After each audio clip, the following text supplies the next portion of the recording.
Dan kita sering baca Quran. Kadang-kadang Allah Ta'ala itu suka ngendikan yang ringan-ringan. Allah Ta'ala yang Tuhan ketemu Nabi Musa yang berstatus kalimuwah. Kalimuwah itu seorang nabi yang setiap punya problem itu komunikasi langsung dengan Allah Ta'ala. Saking terkenalnya Nabi Musa sering munajat sampai ketika beliau sakit gigi itu langsung matur kepada Allah Ta'ala, ya Allah saya ini sakit gigi. Jadi tidak ke dokter, tidak ke tabib, tapi langsung ke Allah Ta'ala. Bersama Allah Ta'ala dikasih tahu, coba kamu ngunyah rumput ini, jenis ini. Setelah dikunyah, Nabi Musa sembuh. Suatu saat beliau sakit gigi lagi. Tidak lagi konsultasi dengan Allah, tapi langsung nyari rumput itu, kemudian dikunyah tambah sakit. Tambah sakit, Nabi Musa tanya, ya Allah ini sesuai resep pertama, kenapa tambah sakit? Resepnya Allah, dulu kamu percaya saya punya kekuatan menyembuhkan, sekarang percaya kamu sama rumput, silahkan minta sembuh dari rumput. Akhirnya semenjak itu jadi syariat bersama bahwa ikhtiar harus tetap hasbiyallah wa ni'mal wakil, meskipun tawakal juga harus tetap ikhtiar. Karena di semua cerita-cerita itu Nabi Musa tidak langsung disuruh berdoa, tapi disuruh ikhtiar, yaitu dengan mengunyah rumput tertentu yang menjadi obat sakit gigi. Tapi di balik itu semua ada hal-hal dahsyat yang Allah Ta'ala itu ngendikan atau cara memperlakukan seorang kekasihnya itu ringan sekali, rileks sekali, sehingga banyak kiai-kiai kita yang rileks. Fir'aun itu betapa biadabnya Fir'aun, betapa bengisnya Fir'aun yang menindas bangsa Israel, Bani Israel. Tapi pertama ketika Allah manggil Nabi Musa itu pertanyaannya ringan sekali. Wa ma tilka biyaminika ya Musa, kamu bawa apa? Padahal Allah tentu tahu. Ini Gusti, saya bawa tongkat katanya. Kata Allah untuk apa? Atawakka'u 'alaiha wa ahusyu biha 'ala ghanami wa liya fiha ma'arifu ukhra. Ya, banyaklah Gusti fungsinya tongkat ini. Untuk menghalau kambing saya ketika menggembala, untuk merontokkan daun-daun supaya dimakan kambing saya. Dan masih banyak lagi kepentingan yang lain. Kata Nabi Musa, wa liya fiha ma'arifu ukhra, dan masih banyak kepentingan lain. Sehingga para mufassir mengatakan bahwa psikologi seorang rakyat ketemu presiden atau ketemu gubernur, apalagi ajudan, ketemu pimpinannya itu pasti takut. Cara menghilangkan ketakutan itu diajak ngendikan atau ngomong yang ringan-ringan. Saya tidak bisa bayangkan kalau saya ketemu Mbah Maimun terus ditanya, Mbah kamu ngiyai kamu reputasinya sudah kayak apa?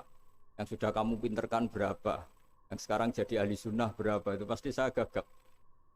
Sama ketika gubernur ditanya menteri dalam negeri atau ditanya atasannya lagi prestasi pasti gagap. Jika kadang-kadang bangsa ini kalau antar pejabat ketemu ya makan-makan. Kalau ketemu kadang ngendikan yang ringan-ringan. Itu sebetulnya bukan hal yang salah karena dalam kecapean seperti ini hal-hal yang ringan itu adalah obat, adalah solusi. Hingga Nabi Musa tidak ditanya kamu jadi nabi reputasi kamu apa, malah ditanya yang ringan. Wa ma tilka biyaminika ya Musa. Qala hiya 'ashaya atawakka'u 'alaiha. Hal itu juga yang kadang-kadang Nabi kalau ditanya, ayul Islam khairun ya Rasulullah, Islam yang terbaik itu gimana ya Rasulullah? Jawabannya Nabi itu unik, kadang hanya jawab it'amut ta'am. It'amut ta'am wa ifsa'us salam alaman arahta man lam ta'rif. Ya Islam yang baik itu ya pokoknya makan-makan itu, kalau ketemu teman ya makan-makan kalau ketemu. Lalu dibalik keriangan ini, dibalik ketenangan ini atau keriangan ini, dibalik hal-hal yang sederhana ini, terjadi fikih yang luar biasa. Ini tadi saya nanti sampainya ke happy trend. Terjadi fikih yang luar biasa. Ketika ahli fikih mengatakan senyum itu sunnat karena tidak wajib, tidak fardhu ain. Tapi konsekuensi hukumnya bisa wajib. Ya tadi misalnya kita punya istri solihah, tentu kita butuh happy. Yang istri kita misalnya judes, yang tidak istri kita ramah senyum. Maka ini ada persaingan halal dan haram. Dan haram ini bisa menang hanya modal senyum. Yang halal karena bengis kalah. Jika dalam konteks tertentu maka yang dikatakan Nabi senyum itu sunnah. Itu tidak dimanai ulama sunnah dengan arti tidak wajib. Tapi sunnah dengan arti perilakunya orang-orang soleh. Untuk kompetisi itu pasti senyum. Karena tidak kebayang kalau yang soleh, yang baik itu bawaannya tanfir, menjadikan orang lain lari. Sementara yang batil menjadikan orang lain tertarik. Ini jangan sampai terjadi. Sehingga Islam kadang-kadang mengajarkan kita hal-hal yang ringan tadi. Kita to'am. Ya kalau ketemu teman ya makan-makan. Kita tidak bisa bayangkan misalnya komunitas orang-orang bandar narkoba kalau ketemu anak buahnya makan-makan, rileks. Sementara kita yang soleh-soleh, meditnya minta ampun. Sehingga orang terus kapok berteman orang soleh karena bakhil. Terus mencari berteman orang batil karena sakhot.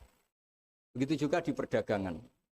Di perdagangan kita ingin produk halal ini menjadi inspirasi kita, menjadi mental kita. Sehingga barokahnya produk halal ini, kita tidak butuh lagi produk yang haram. Wa aghnina bi halalika an haramik. Semoga dengan halalmu ya Allah, kita tidak butuh lagi haram. Misalnya orang-orang soleh itu kalau sholat senangnya minta ampun. Bisa sholat sop awal senangnya minta ampun. Menemukan imam masih takbir, senangnya minta ampun. Sehingga kesenangan-kesenangan ini menjadi tidak perlu lagi senang hal-hal yang haram.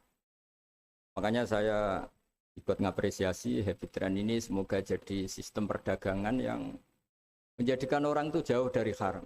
Di antara haram dalam Islam adalah kita tidak punya harta kemudian menjadi beban bagi orang lain. Fayaku nakalan alan nas, menjadi beban orang lain.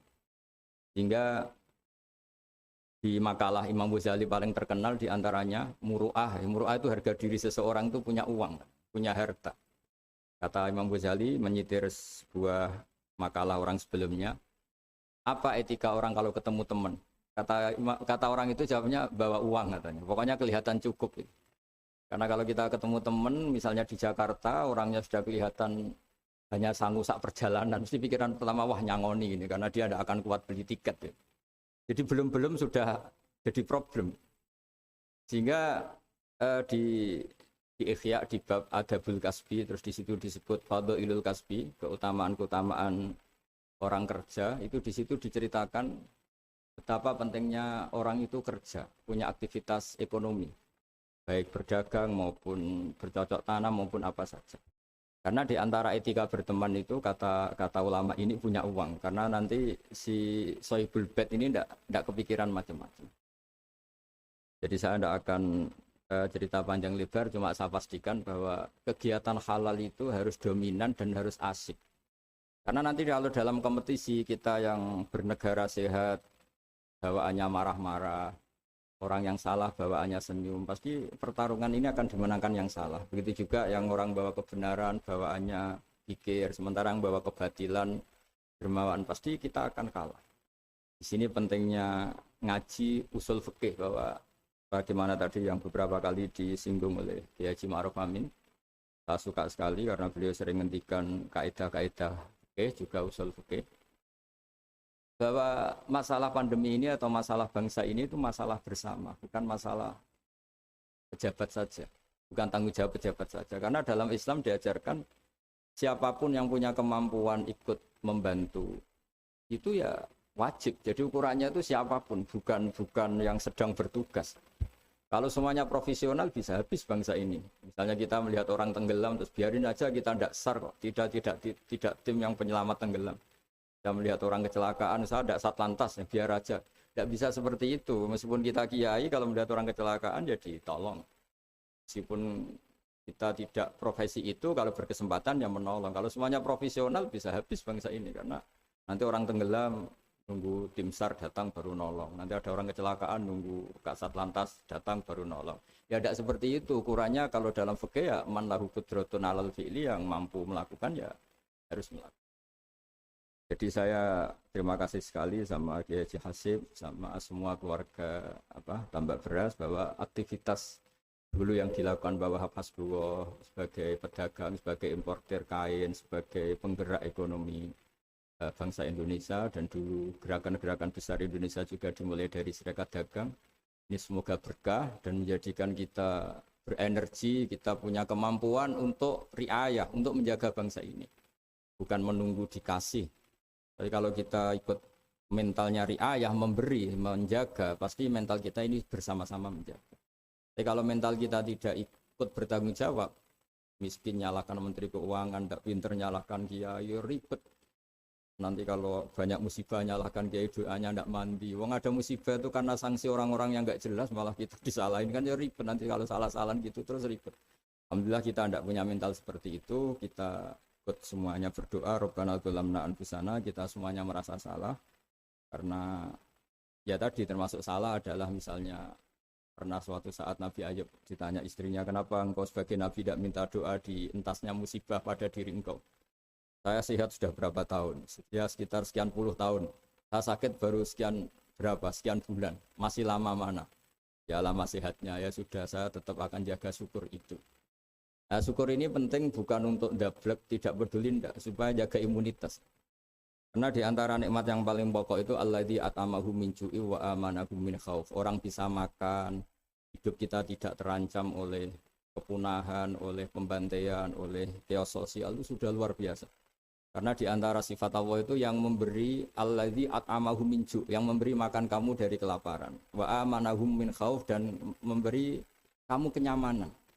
Kamu tidak takut. Itu sudah nikmat yang luar biasa. Saya sering bayangkan nikmat ini kayak apa kalau kita jadi orang Irak, orang Syria, kayak apa nikmat bangsa Indonesia yang teduh, yang nyaman. Ini harus kita syukurin dulu bahwa kita ingin nikmat yang di atasnya itu, ya ingin pandemi berlalu, ingin ekonomi baik, oke lah, tapi syukur dulu supaya tidak lupa lah bahwa kewajiban kita itu alhamdulillah dulu. Jangan karena kemerungsung ingin ideal terus yang sudah kita dapatkan kita hilangkan. Itu bahaya sekali dalam muamalah sama Allah Ta'ala. Sebagaimana tadi yang hadis qudsi yang disitir Bapak Wakil Presiden, siapa yang tidak syukur atas nikmatku, tidak sabar atas balaku, itu maka silahkan mencari Tuhan selain aku, tapi jangan menempat bumiku, jangan menempati bumiku, jangan pakai langitku. Intinya itu betapa bahayanya kita kalau tidak syukur.